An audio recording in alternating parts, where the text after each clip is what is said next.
All right, we are in Unit 1, Chapter 5. Again, we are going over some practice problems in Chapter 5 with our AP Stat stuff. And again, I'm going to be burning through these, so if you need to pause to write down what we're talking about in these videos, I have the answers. They're already done. You need them. You don't. So take the time to draw a rough sketch of these. If you need to screenshot these pictures of the graphs to save yourself the time if you wanted to look back through these problems later, or just get some practice and jot them down on your own. But anyway, taking a look here, it says crowd management strategies monitor accidents at rock concerts. So these are accidents that might happen. Number of deaths at rock concerts. And in their database, they list the names and other variables of victims whose deaths were attributed to crowd crush at a rock concert. And here are the histograms and dot plots of the victims. So these are the number of deaths. Here's a histogram, and it's looking like it's skewed towards the right more than anything. All right, and the number of deaths that have happened. Over here is a box plot with an outlier just kind of floating around up here, and everything looks, for the most part, right there is also an outlier, but looks kind of concise around that area, and so does this, if you think about it. So as you're looking at it, says, what features of the distribution can you see in both the histogram? I can kind of see that it looks like this is skewed to the right. I can kind of see the same. Looks like it's skewed to the right, which is the bigger side. I can see in here better where the median is, and it looks like the median is around 19-ish. And if you look over here, I can guess that it's probably around in there, right? Do you know what I mean? Like age, I can kind of guess it's around there. So I can kind of see that as well if I wanted to. What features of the distribution can you see in the histogram that you cannot see in the box plot?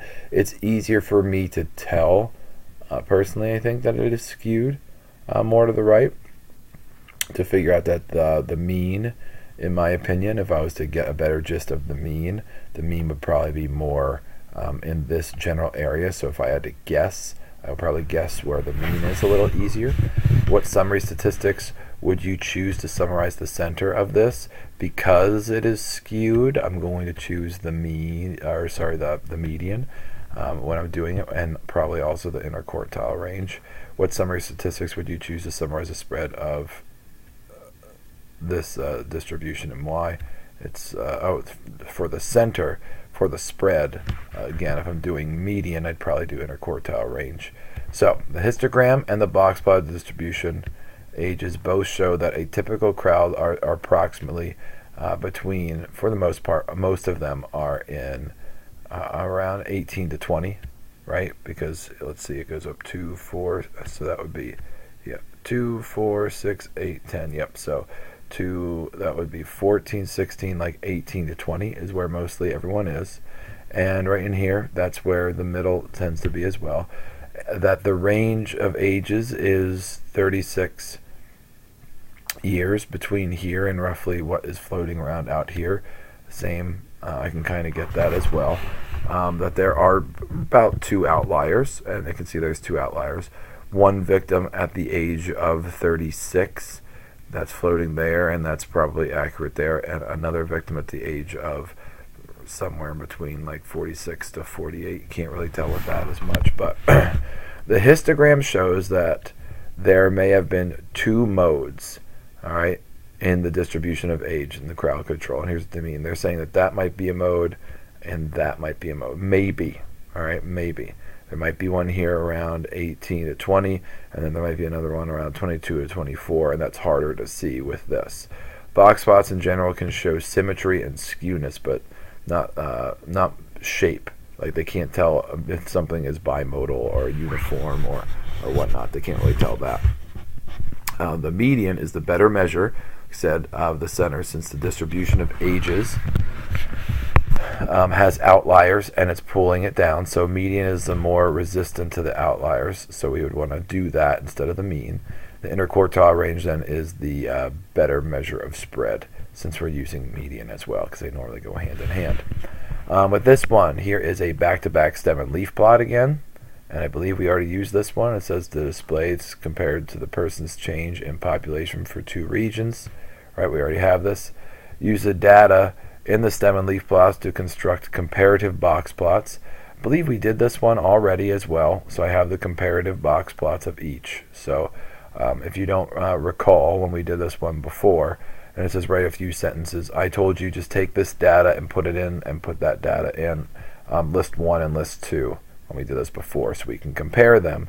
And then after you compare them, it says that the distributions, we could tell this one is definitely more concise and this one is more spread out around. It's more centered in like a good chunk of like 5%, whereas this one is set up closer to like a 30% range between there.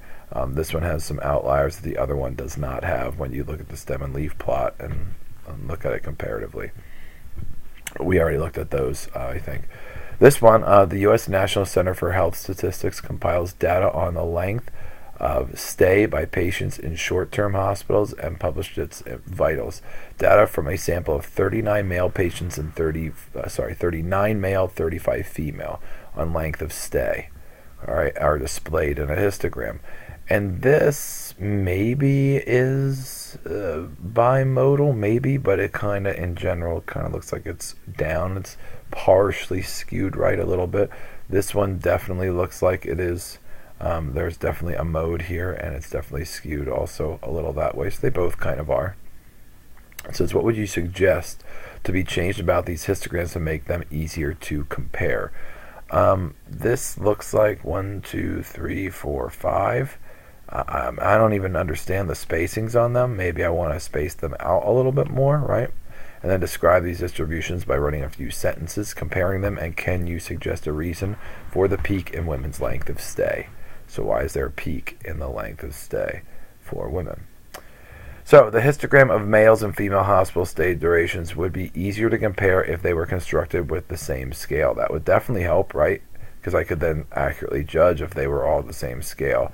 Perhaps from 0 to 20 days might be easier for both, instead of this, trying to compare what the scales are. So that could be helpful. That could be a better way to compare them. Maybe space out the items in between. The distribution of hospital stays for men is skewed to the right, with many men having very short stays, right? Most of them appear to be up here. The distribution tapers off towards closer to 25 as we go. The distribution of hospital stays for women is skewed to the right, with what appears to be a mode approximately 5 days in, right? 5 days in for women, and tapering off the maximum stay for about 22 days, typically hospital stays. And that one's easy to predict why, if you think about it. The peak is probably because of childbirth. When a woman has a baby, they're going to not be in the hospital for a day. They might be there for a couple of days until everything is okay and they're ready to come home. So that's probably where that peak is, where a lot of the women are staying. But men, for some reason, don't appear to be staying that long. Taking a look at this one. Here are the box plots of points again. Again, I feel like we did this problem as well. It says summarize the similarities and the differences between these two players and then see which one's going to happen. And we said that they both appear to have the same median of scores, but this one is more concise. Both girls have a median score of about 17 points per game. The interquartile range of this one is much larger than this one. This is only about 2 points. But if the coach wanted a more consistent player, they'd probably take this player, mainly because the points, you can guarantee that it's probably going to be between 15 to 20 points a game. However, if you were looking for more upside, she has never scored more than 20 points, so you might want to go with this one if you really think you need to take a shot in the dark to see if you can win. So you might go with that person. Describing the dot plots for fuel economy. I believe we also did this one, so this is another recap of the same thing. We were talking about how it looks like as the cylinders go up, the fuel efficiency appears to be going down. However, with only 4 cylinders, there's much more variation, much more spread of the data. The higher up that you are is basically summarizing what that's saying. Taking a look at this one, there are three statistic classes. All took the same test. Histograms and box plots of those scores for each class are shown below. All right, so they all took the same test. All right, number of students, number of students, number of students. There's the histograms for each class, and then the box plots all together. And this class, class 1, it does appear to be kind of like a normal distribution. This one appears to be skewed more to the left. This one, for the most part, yeah, it does kind of have a peak there. It does kind of have, like, maybe if you wanted to say, it could have 3 little modes. Maybe you could just classify it as being reasonably uniform as well, if you wanted to look at class 2 as well, and then the box plot for each. And it says class A, all right, is class 1, and the reason why they're saying that class A is class 1 is because the median is probably around 60, maybe even, what is this, 70, 80, 90, so maybe in between the 60-ish range, right? Around in there is probably the median. And so it's definitely not this one. It's definitely these right here. It's got to be one of these, but has less spread than class B, right? The spread for class B is way out there, right? And these are all kind of chunked together, whereas if I was to look at this one, these are all chunked together, but I couldn't tell you if that's exactly where the median is, whereas in class 2, it says class C is class 3. Class C is class 3. And the reason why is this is looking like it is skewed left. And if we are looking at this, skewed left means skewed low, and it's definitely skewed that way. That's the easiest one to see right away, since its median is higher, which corresponds to something being skewed left. This appears to be more uniform when looking at it, and it seems to be a lot in the same area, like all kind of jumbled together in between 30 and 90. And if I was to take my things to see where all the data is there, but it seems to be more on average than what this one does. So I will stop there, and when I come back here, we will take a look at the fruit flies.